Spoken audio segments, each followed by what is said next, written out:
Ano ba yung water quality? Dala kami ng sample dito. Ngayon lang ba nagdala? Yung nakaraan pa. 159 siya, nawa sa 159. Maganda naman yung tubig eh. Treated na yun.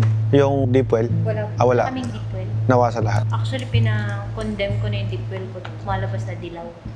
Pero ma'am, ganito baka inaakala mo, mababa yung dumi ng tubig namin, malinis na may tubig namin, baka titipirin na yung laman loob niyan. Hindi. Basis kasi namin yan. Kumbaga, kahit yan yung nakita namin na water source mo, siyempre, ilalagay pa rin namin yung top quality sa loob ng filtration mo. Para in case po, na gumamit pa rin kayo na, for example, Sir Alfred, nag-deep well na kami.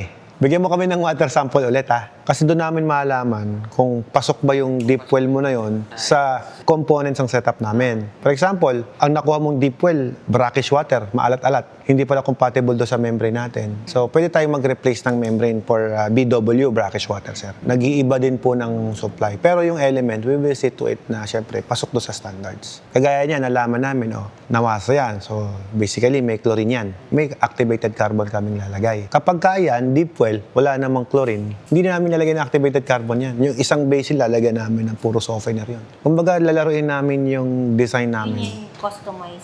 To give you the best service that we could para at least tumagal yung buhay po ng mga filter.